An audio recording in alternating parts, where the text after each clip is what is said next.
Governor McMaster getting ready to speak, or Lieutenant Governor speaking? Let's listen in. Lieutenant Governor That's not speaking right now. helping Let's the listen working in. family.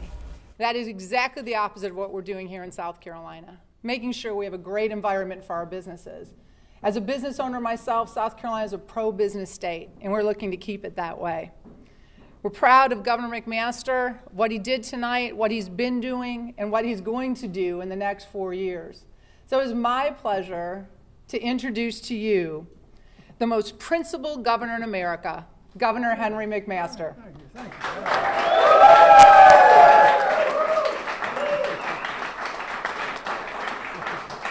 Well, thank you very much for coming out. I'm Peggy's husband, Max co-owner. I do want to thank you all for being here. We got a lot of work to do, and if things go the way we're expecting, the way we're hoping, we'll have 4 good years to get a lot more things done. We've made a lot of progress in the last several years. We've got a long way to go, but we're going to get it done. And South Carolina is on the charted course now to be at the top of the world, the best state, best place in the whole country to live, work, and raise a family. And I'm honored at the trust and confidence that the people have placed in me as their governor. And Peggy and I want to thank everybody for their support tonight and in November.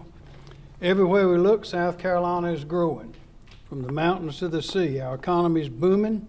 More and more people are visiting our state. You see them all over. The parks are full, and many are deciding to stay for good, including a lot of our military people. I just recently got a letter from a commander of a base in another state. Said everybody there is talking about coming to South Carolina. Employers are creating new jobs. Entrepreneurs are opening new businesses, and companies are deciding to relocate here. South Carolina state government is in the best physical shape we've ever been in.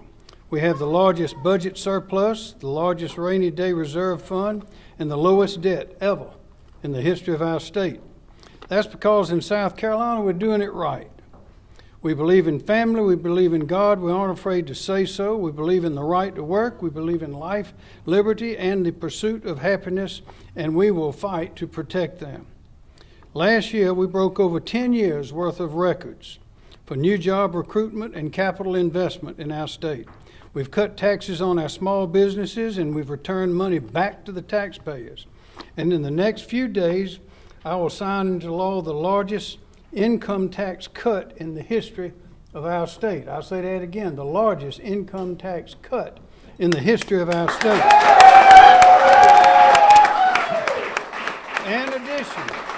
In addition to cutting taxes, we're going to give back $1 billion in an income tax rebate. That's a first as well. Putting your money back into your pockets where it belongs. You're the ones that earned it. You're the ones that ought to keep it. And keeping our state competitive for jobs and investments in the future. How did this happen? I promise you, as you know, it was no accident. One reason was, unlike most of the rest of the country, much of the country, we never closed during COVID. I had people from other states call and say, when are you going to announce that you're opening back up? I said, I can't do it. Why not? It's impossible. Why is it impossible? I said, because we never closed. So we're not going to announce we're opening back up. We are open.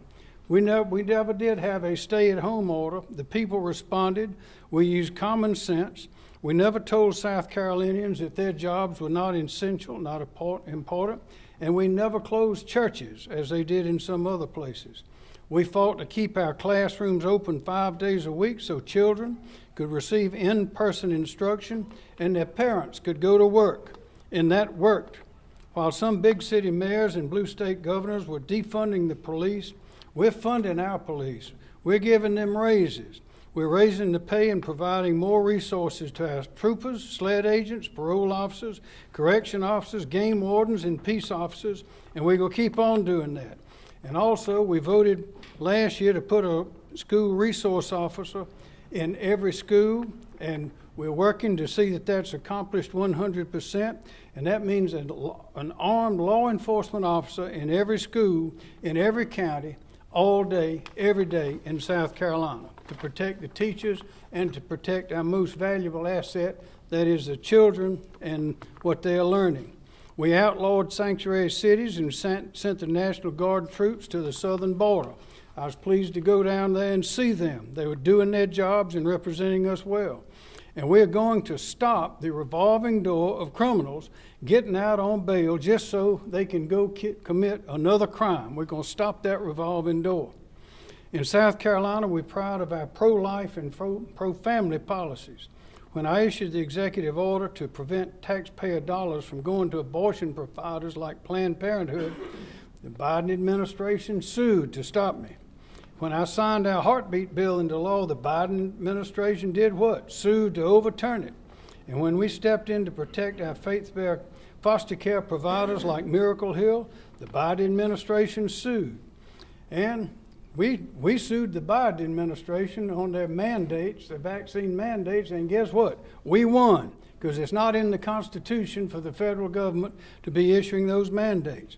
I'm confident in the very near future the U.S. Supreme Court will stand with South Carolina and other pro-life family states in protecting the most precious of all rights, the right to life. We unleash the free market in public education with choice and competition. Parents with 4-year-old children who live in lower-income households will now enroll their child at the public, private, or for-profit full-day kindergarten provider that best suits their child's educational needs. That is choice in education. Soon I will sign into law a bill that creates the state's very first education savings account, giving parents additional options for their child's education. We are reforming how the state funds public education. We have 29 different funding streams that flow in from the state to the local school districts, 29. It's confusing and impossible to determine how much of that funding actually makes it into the classroom. So we're fixing that. Funding should follow the child into the classroom, and every parent will now know how every school district spends every single dollar. Teacher pay. Teacher pay is on the rise in South Carolina. When I took office, the minimum starting salary for a new teacher was $30,000 a year. Currently, we're at $36,000. That's not enough. Next week, when I approve the state budget, the new minimum starting salary for a teacher in South Carolina will be $40,000, and that is just the beginning. Our state's booming economy has created 100,000 open jobs right now. In high demand, skilled trades and professions, employers are struggling to find people. Working with the South Carolina Technical College System, we created special scholarships at our 16 technical colleges. What for? So residents can get the degree or the credentials they need to fill one of those open jobs. We're the only state in the country that has such a program. To date, over 6,000 South Carolinians have been retained and employed, and we plan to keep those scholarships going until all of those jobs are filled. Ladies and gentlemen, we have a once-in-a-lifetime opportunity to make big, bold, and transformative investments that will bring prosperity and happiness to our people for generations to come. We know the competition for jobs and investment is fierce, both nationally and globally, and particularly here in the Southeast. We must win this competition. This means we must do a number of things. We must invest in widening our interstates. We must expedite and accelerate the start and completion of projects designed to relieve traffic congestion, to replace bridges, and to repave and resurface secondary roads. And we must invest in infrastructure, invest in water and sewer, and broadband access, especially in rural South Carolina. I believe that ensuring prosperity for generations of South Carolinians to come requires that we build the workforce, the infrastructure, the intellectual capital, the environmental assets, and the quality of life necessary for us to compete and win in South Carolina. And when I say compete and win, I mean all of our people, all of our people. South Carolina is booming, and we want it to boom for all of our people. So let us continue to work together. Let us continue winning. I believe in South Carolina. You believe in South Carolina. And we believe in America. And I believe in each and every South Carolinian.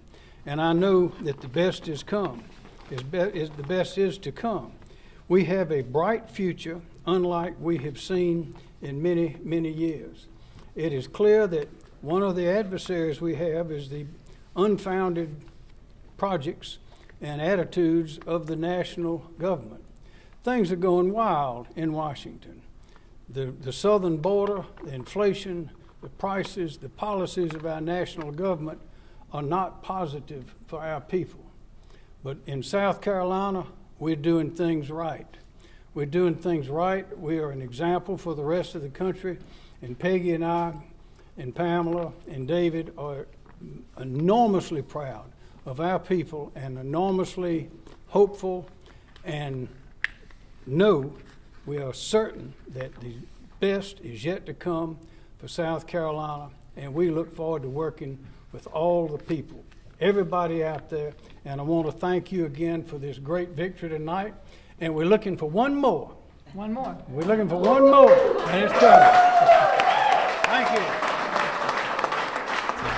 7-6. All right, he called himself Peggy's husband, Henry McMaster, winning the Republican nomination for governor tonight. On to November now, and who's he going to face? We'll find out perhaps later tonight or perhaps in 2 weeks. More on that in a moment. But Dave, any surprises here? An early victory speech from the incumbent governor. He talked about 10, 12 minutes tonight, and he talked about all the great things he says that are happening in South Carolina. Santa Claus came early for Henry McMaster tonight. It was a great, easy night for him. Trucker Bob, Harrison Musselwhite, did not really put up any level of a real fight here in this particular case, running against Governor McMaster.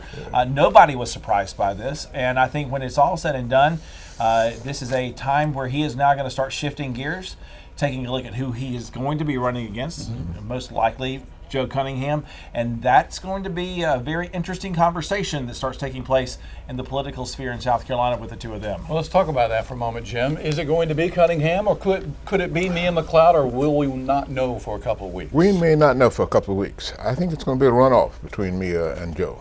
The turnout's been low today, but still, you had 3 other candidates in the race who can siphon off some of the votes, so we may not know tonight. All right, and the Associated Press calling the race for Secretary of State tonight Mark Hammond with no Democratic opposition, so he will face no one in November, and he will likely be reelected once again. And 6th District Congressman Jim Clyburn also winning the Democratic nomination tonight as well for the November election. All right, that is going to do it for now. But we'll be back throughout the evening here on WLTX.com and on other social media platforms with more updates. A reminder, we have our teams out and about all across the Midlands and down in the low country of South Carolina. We'll have continuous updates throughout the evening. We'll see you again later tonight.